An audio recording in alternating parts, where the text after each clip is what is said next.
मा चण्डालप्रतिहतरयो यस्य प्रेम प्रवाहो लोकातीतोऽप्यहनजहो लोककल्याणमार्गम् त्रैलोक्येऽप्यप्रतिममहिमा जानकी प्राणबन्धो भक्त्या ज्ञानमृतवरवपुः सीतया यो हि रामः स्तविधीकृत्य प्रलयकलिदं वाहवोत्थं महान्तं हित्वा रात्रिं प्रकृतिसहजामन्धतामिश्रमिश्रां गीतं शान्तं मधुरमपि यः सिंहनादं जगर्ज सोऽयं जातः प्रतितपुरुषो रामकृष्णस्त्विदानीम्।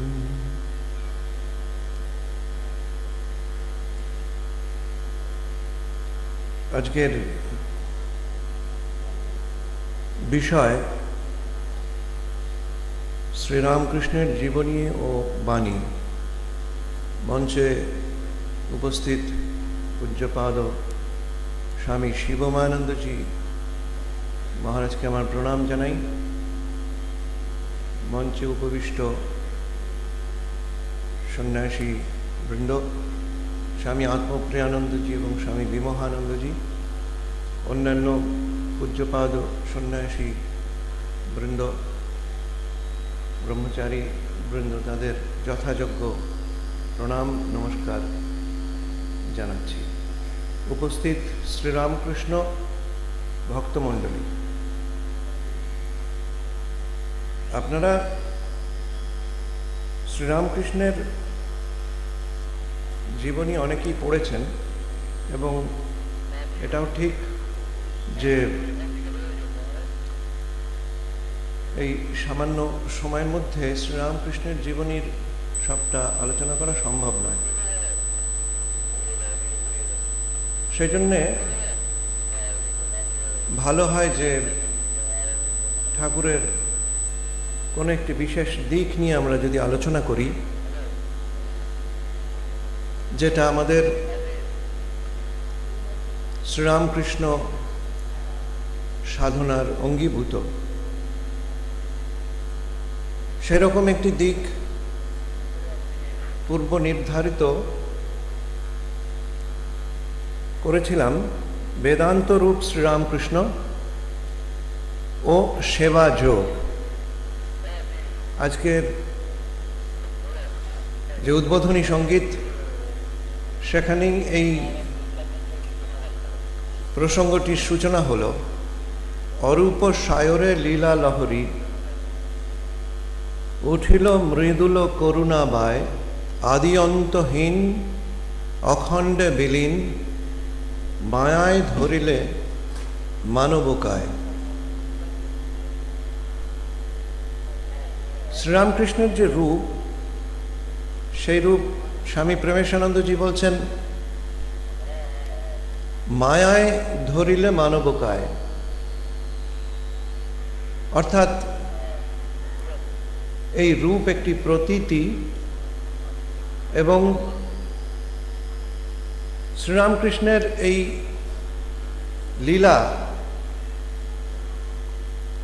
লীলা তার কারুণ্যের প্রতিকাশ। সেই অরূপ সায়রে লীলা লহরী উঠিল মৃদুল করুণাবায়। আমরা যারা এই ধূলিমলিন এই জগতের মধ্যে রয়েছি, আমরা যারা দুঃখী, তাপী, পাপী, আমাদের এই সমাজে, মনুষ্য সমাজে অনেক দুঃখ। সেই দুঃখে বিগলিত করুণা সেই শ্রীরামকৃষ্ণ তিনি এসেছেন অরূপ সায়রে লীলা লহরী তুলে। স্বামী অভেদানন্দজি সংস্কৃত ভাষায় অন্য একটি স্তোত্রে একই কথা বলছেন, ओंकार वेद पुरुष पुराणो बुद्धेश्च साक्षी निखिलस्य जन्तोः यो वेत्ति सर्वं न च यस्य वेत्ता परात्म रूपो भुवि रामकृष्णः। यो वेत्ति सर्वं न च यस्य वेत्ता, তিনি সবাইকে জানেন কিন্তু কেউই তাকে জানে না। তিনি অগম্য, তিনি অবাং মনস গোচরম, কিন্তু কারুণ্য পরবশ হয়ে তিনি এই ধরায় অবতীর্ণ হয়েছেন। একবার কথায় কথায় শ্রীরামকৃষ্ণ বলছিলেন তার যারা ভাবী শিষ্য, ত্যাগী শিষ্য, স্বামী ব্রহ্মানন্দ, স্বামী প্রেমানন্দ, তুরীয়ানন্দ, যোগানন্দ, শারদানন্দ ইত্যাদি, এবং সর্বোপরি নরেন্দ্রনাথ, স্বামী বিবেকানন্দ, দেখিয়ে বলছেন এদের দুটি প্রশ্ন। একটি প্রশ্ন, এরা কে, আমি কে? আরেকটি প্রশ্ন,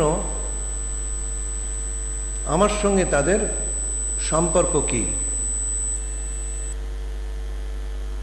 এরা কে এবং আমি কে, এই প্রশ্নের উত্তর পাওয়া খুব একটা সহজ নয়।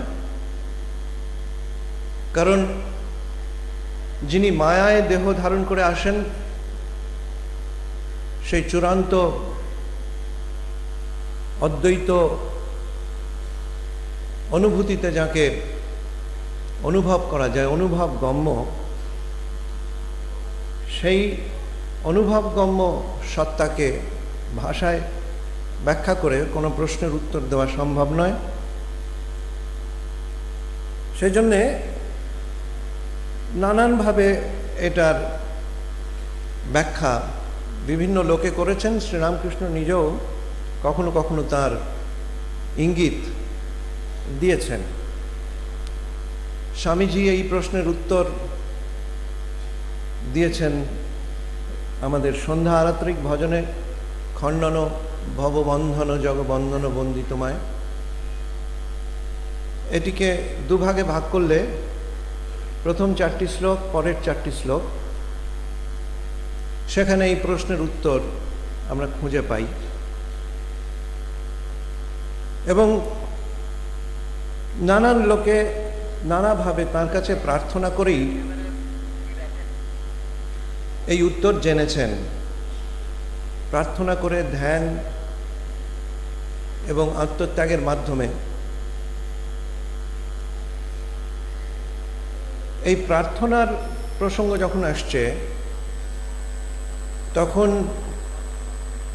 একটি কথা বলা দরকার যে আমাদের প্রার্থনা দুরকম হয়।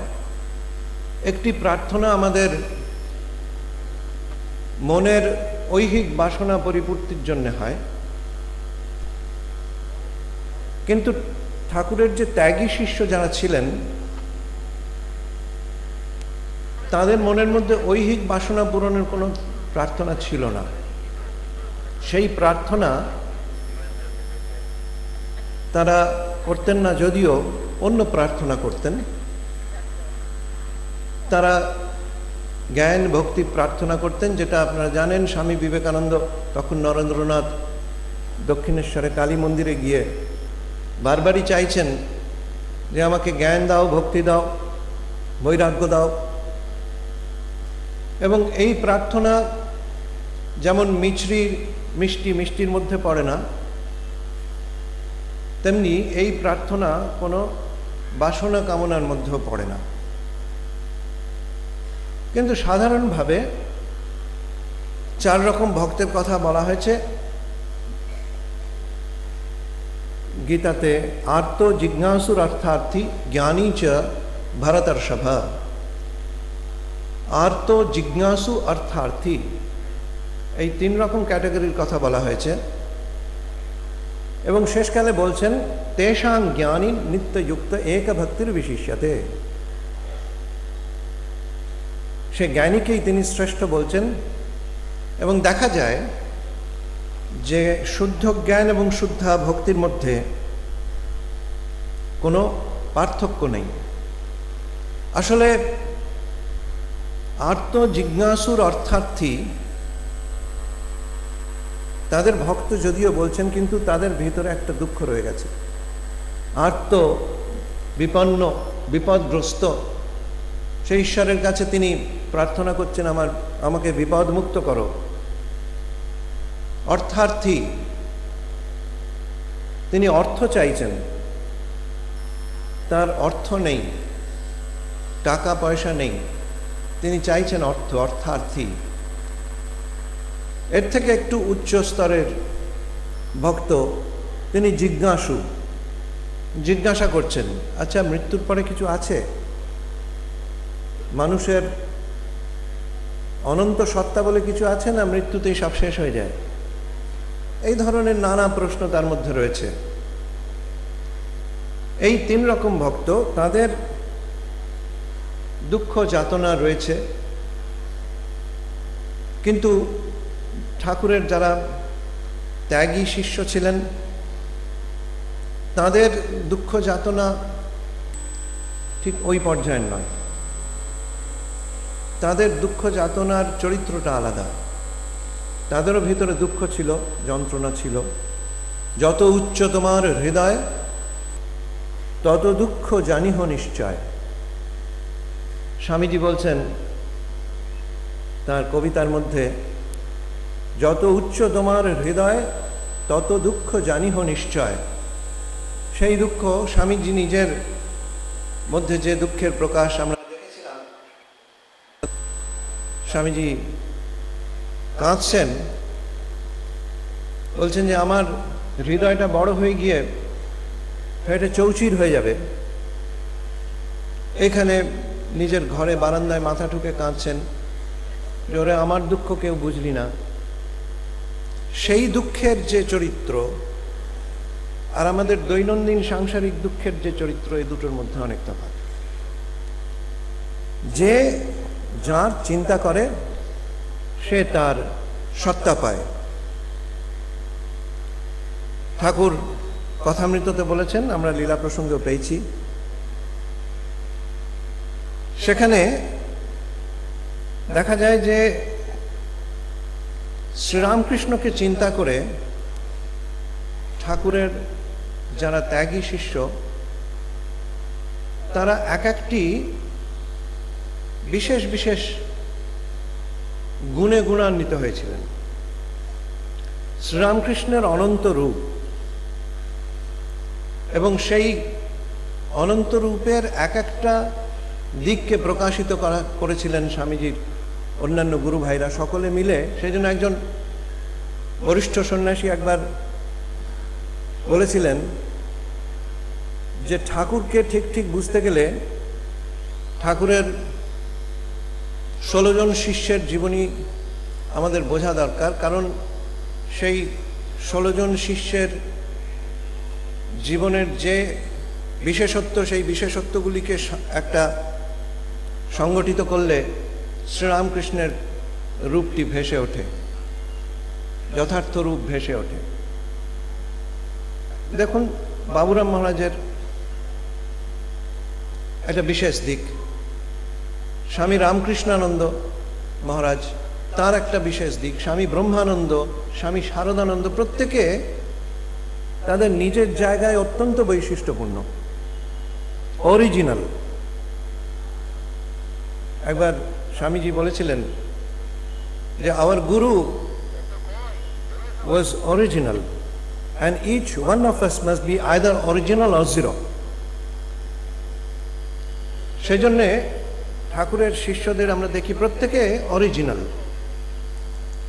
এই সপার্ষদ শ্রীরামকৃষ্ণের অনুধ্যান, অনুচিন্তন করা আমাদের পক্ষে অত্যন্ত কল্যাণকারী। যারা সংসারী মানুষ, যারা সংসার ছেড়ে এসছেন, যারা পণ্ডিত, যারা মূর্খ, সকলের ক্ষেত্রেই শ্রীরামকৃষ্ণের এই অনুধ্যান অত্যন্ত কল্যাণপ্রদ, এবং এইখানে এই অনুধ্যানের প্রসঙ্গে ভক্তের আরেকটু গভীরে আমরা যদি চিন্তা করি, ভক্তের প্রসঙ্গ আসছে। ভক্তের কথা একটু আগেই বললাম, আর্ত জিজ্ঞাসুর অর্থার্থী জ্ঞানী চ ভরতর্ষভা। আবার ঠাকুর বলছেন ভক্তের তিনটি থাক আছে, অধম ভক্ত, মধ্যম ভক্ত এবং উত্তম ভক্ত। আপনারা সেই গল্পটি জানেন, তিন বন্ধু যাচ্ছিলেন, হঠাৎ একটি বাঘের দর্শন পেয়েছেন। তার মধ্যে একজন বলল যে আমরা গেলাম, আজকেই আমাদের শেষ দিন, এইবার মরেই গেলাম। দ্বিতীয়জন বলল যে এসো আমরা ঈশ্বরকে ডাকি, তিনি আমাদের নিশ্চয়ই বাঁচাবেন। আর তৃতীয়জন বলল দরকার নেই ঈশ্বরকে কষ্ট দেওয়ার, চলো আমরা এই গাছটায় উঠে পড়ি। প্রথম ব্যক্তি অধম ভক্ত, তার জ্ঞানের আলোক নেই বলে সে জানে না যে ঈশ্বর সর্বব্যাপী এবং রাখে হরি মারে কে, মারে হরি রাখে কে। সেজন্যে তার ধারণা সে বাঘের দ্বারা আক্রান্ত হবে এবং মৃত্যুবরণ করবে। দ্বিতীয় ব্যক্তি সে জানে, সেজন্যে সে ঈশ্বরকে ডাকতে চেয়েছিল। আর তৃতীয় ব্যক্তি সে ঈশ্বরের ঠিক ঠিক ভক্ত, উত্তম ভক্ত, ভালোবাসে, সেই জন্যে তার স্বতঃস্ফূর্ত এক্সপ্রেশন, অভিব্যক্তি হলো তাকে কষ্ট দিয়ে কি হবে, চলো আমরা গাছে উঠে পড়ি। এই ভাবগুলোকেই বৈষ্ণব শাস্ত্রে বিভিন্নভাবে পঞ্চ ভাবের কথা বলা হয়েছে, বিভিন্নভাবে বর্ণিত হয়েছে, শান্ত, দাস্য, বাৎসল্য, সখ্য, মধুর ইত্যাদি। এবং সেই ভাব সাধনা, ভক্তি সাধনা, এই দুটি অভিন্ন। এই ভাব সাধনার মধ্যে আবার বিভিন্ন স্তর আছে। একটিতে আছে ঐশ্বর্য দর্শন, সেখানে মা দুর্গা দশভুজা, সেখানে সিংহ, লক্ষ্মী, সরস্বতী, কার্তিক, গণেশ, সেখানে ঐশ্বর্য, সেখানে শক্তির প্রকাশ। ধীরে ধীরে যত অন্তরঙ্গতা বাড়বে তত ঐশ্বর্য কমতে কমতে শেষকালে মা দ্বিভুজা, আমাদের মা দ্বিভুজা, মা শারদা, তিনি জগৎজননী। আরো উচ্চাবস্থায়, ভক্তের স্তরের কথা বলছি, আরো উচ্চাবস্থায় ভক্ত মনে করেন যে আমি ঈশ্বরের অঙ্গ। মহাবীর হনুমান বলেছিলেন, জীববুদ্ধ্যা দাসোস্মি তে, দেহবুদ্ধ্যা দাসোস্মি তে, জীববুদ্ধ্যা ত্বদংশকঃ। জীববুদ্ধ্যা ত্বদংশকঃ, আমি জীব, জীব জগৎ ঈশ্বর, ঈশ্বরের অংশ জীব। যেমন ঈশ্বরের অংশ যখন ভাবছেন তখন ভক্তের কিন্তু বেচালে পা পড়ে না, কারণ ভক্ত জানেন যে বিষয়াসক্তি, সংসার আসক্তি তার সঙ্গে ঈশ্বরের একটা ভেদ সৃষ্টি করবে। সেই জন্যে খুব সচেতন যাতে বিষয় আসক্তি না আসে। এবং শুধু ভেদ সৃষ্টি করবে তা নয়, যদি ভক্ত বিষয় আসক্তি হয়ে পড়েন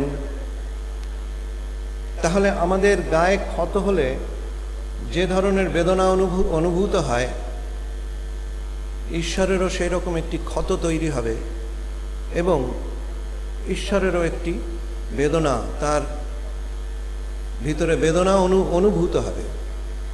সেই জন্যে সচেতন ভক্ত যিনি জীববুদ্ধ্যাৎ ত্বদংশকা এই অবস্থায় রয়েছেন, তার বেচালে পা পড়ে না। এর থেকে উচ্চ অবস্থা আছে। মহাবীর হনুমান তিনি বলছেন, আত্মবুদ্ধ্যাৎ ত্বমেবাহম ইতি মে নিশ্চিতা মতিহি। তখন ভক্ত দেখেন যে তিনি আমি, আমি তিনি, তখন তুমি আমি, আমি তুমি। কথামৃততে ঠাকুর আর এক জায়গায় বলছেন, ওইটা পরিণত অবস্থা হয়ে যায় তুমি তুমি, আমি তুমি, তুমি আমি, পরিণত অবস্থায় সেখানে তুমি তুমি। এইভাবেই প্রশ্নের উত্তর পাওয়া গেল। সেই প্রথম প্রশ্ন, ঠাকুর বলছেন এদের প্রশ্ন, এরা কে, আমি কে, এদের সঙ্গে আমার কি সম্পর্ক। আর ওই প্রশ্নই উপনিষদের ঋষি করেছিলেন, তস্মিন্নু ভগবো বিজ্ঞাতে সর্বমিদম বিজ্ঞাতম ভবতি ইতি বেদান্তের দৃষ্টিতে। এবং সেখানে প্রশ্নের উত্তর দিতে দিতে ক্রমশ স্তর ভেদে আস্তে আস্তে উচ্চ থেকে উচ্চতর অবস্থায় গিয়ে আমরা পেলাম উপনিষদের সেই মহাবাক্য তৎ ত্বম আসি। বেদান্তের এই চূড়ান্ত সিদ্ধান্ত অহম ব্রহ্মাস্মি। আর একটু তলিয়ে দেখলে দেখা যাবে সেই বেদান্তের সিদ্ধান্তের অনুশাসনেই আমাদের যে এই যে ধর্মীয় সমন্বয়, রিলিজিয়াস হারমনি, সেটা সম্ভব। অর্থাৎ ঠিক ঠিক রিলিজিয়াস হারমনি, ধর্ম সমন্বয় আনতে গেলে আমাদের বেদান্ত বোঝা দরকার, বেদান্তের অনুশাসনে চলা দরকার। স্বামীজি এ কথা বিভিন্নভাবেই ব্যাখ্যা করেছেন। সেজন্যে এই চরম অনুভূতির যে অবস্থা, সেই অবস্থা অর্থাৎ শ্রীরামকৃষ্ণ যাকে বারবারই বলছেন যে ঈশ্বর লাভই মনুষ্য জীবনের উদ্দেশ্য, সেই চরম অনুভূতিতে পৌঁছনো, তাকেই ঈশ্বর লাভ বলি। সেই ঈশ্বর লাভের পদ্ধতিটা কি, উপায় কি, এই প্রশ্ন যদি আসে, তখন এই প্রশ্ন শুধু আমাদের নয়। যখন শ্রীরামকৃষ্ণ দক্ষিণেশ্বরে ছিলেন তখন নরেন্দ্রনাথ করেছিলেন। 1836 সালের শ্রীরামকৃষ্ণের জন্মের পূর্বেও এই একই প্রশ্ন উচ্চারিত হয়েছে বহুবার, এবং সেই প্রশ্নের উত্তর দেওয়ার জন্যই যুগে যুগে ঈশ্বর অবতার রূপে আবির্ভূত হন। এর বেশি ডিটেলসে খুব বেশি যাওয়ার সময় নেই আমার, কিন্তু আপনারা জানেন সেই অসাধারণ অনুভূতি নরেন্দ্রনাথের দক্ষিণেশ্বরে হয়েছিল। অনেকের বাঁশে তিনি বসে আছেন, সেই সময় বৈষ্ণব প্রসঙ্গ উঠল। নামে রুচি বৈষ্ণব পূজন জীবে দয়া। সেই দিনকার ঘটনা আমি একটু সংক্ষেপে পড়ে শোনাচ্ছি। লীলা প্রসঙ্গে রয়েছে, নামে রুচি জীবে দয়া বৈষ্ণব পূজন, যেই নাম সেই ঈশ্বর, নাম নামি অভেদ জানিয়া সর্বদা ঈশ্বরের সর্বদা অনুরাগের সহিত নাম করিবে। ভক্ত ও ভগবান কৃষ্ণ ও বৈষ্ণব অভেদ জানিয়া সর্বদা সাধু ভক্তদিগকে শ্রদ্ধা পূজা বন্দনা করিবে এবং কৃষ্ণেরই জগৎ সংসার একথা হৃদয়ে ধারণা করিয়া সর্বজীবে দয়া প্রকাশ করিবে। সর্বজীবে দয়া পর্যন্ত বলিয়াই তিনি সহসা সমাধিস্থ হইলেন। কতক্ষণ পরে অর্ধবাহ্য দশায় উপস্থিত হইয়া তিনি বলিতে লাগিলেন, জীবে দয়া জীবে দয়া দুঃশালা, কীটাণু কীট তুই, জীবকে দয়া করবি? দয়া করবার তুই কে? না না, জীবে দয়া নয়, শিবজ্ঞানে জীবের সেবা। ভাবাবিষ্ট ঠাকুরের ওই কথা সকলে শুনিয়া যাইল বটে, কিন্তু উহার গূঢ় মর্ম কেহই তখন বুঝিতে ও ধারণা করিতে পারিল না। একমাত্র নরেন্দ্রনাথই সেদিন ঠাকুরের ভাবভঙ্গের পরে বাহিরে আসিয়া বলিলেন, কি অদ্ভুত আলোকই আজ ঠাকুরের কথায় দেখিতে পাইলাম। শুষ্ক, কঠোর ও নির্মম বলিয়া প্রসিদ্ধ বেদান্ত জ্ঞানকে ভক্তির সহিত সম্মিলিত করিয়া কি সহজ, সরস, মধুর আলোকই ঠাকুর প্রদর্শন করিলেন। অদ্বৈত জ্ঞান লাভ করিতে হইলে সংসার ও লোকসঙ্গ সর্বতোভাবে বর্জন করিয়া বনে যাইতে হইবে, যেমন আমাদের ধারণা বনে গিয়ে জটাজুটোধারী হতে হবে, এবং ভক্তি, ভালোবাসা প্রভৃতি কোমল ভাবসমূহকে হৃদয় হইতে সবলে উৎপাটিত করিয়া চিরকালের মতো দূরে নিক্ষেপ করিতে হইবে, এই কথাই এতকাল শুনিয়া আসিয়াছি।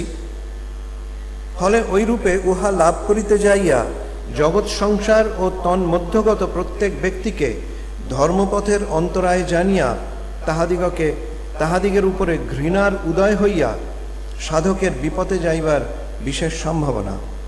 কিন্তু ঠাকুর আজ ভাবাবেশে যাহা বলিলেন তাহাতে বুঝা গেল বনের বেদান্তকে ঘরে আনা যায়, সংসারের সকল কাজে উহাকে অবলম্বন করিতে পারা যায়। মানব যাহা করিতেছে সেই সকলই করুক, তাহাতে ক্ষতি নাই। কেবল প্রাণের সহিত এই কথা সর্বাগ্রে বিশ্বাস ও ধারণা করিলেই হইল ঈশ্বরী জীব জগৎ রূপে তাহার সম্মুখে প্রকাশিত রহিয়াছেন। ঠাকুরের ওই কথায় ভক্তিপথেও বিশেষ আলোক দেখিতে পাওয়া যায়। তারপরে স্বামীজি বলছেন,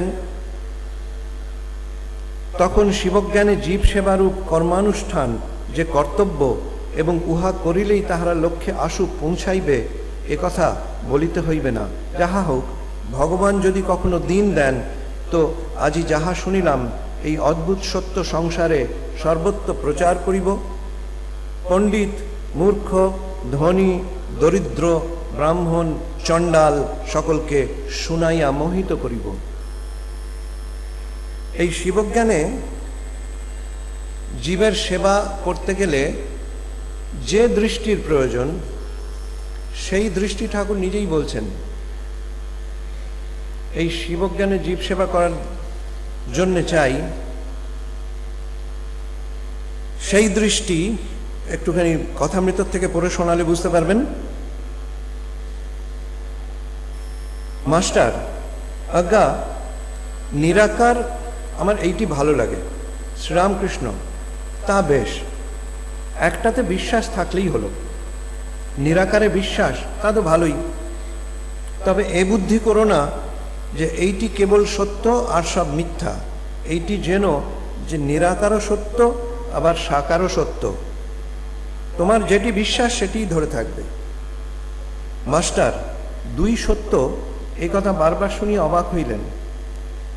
এ কথা তাহার পুঁথিগত বিদ্যার মধ্যে নাই। তাহার অহংকার চূর্ণ হইতে লাগিল। মাস্টার, আজ্ঞা তিনি সাকার এ বিশ্বাস যেন হলো, কিন্তু তিনি মাটির প্রতিমা তো নন। শ্রীরামকৃষ্ণ, মাটি কেন গো, চিন্ময়ী প্রতিমা। মাস্টার চিন্ময়ী প্রতিমা বুঝিতে পারিলেন না।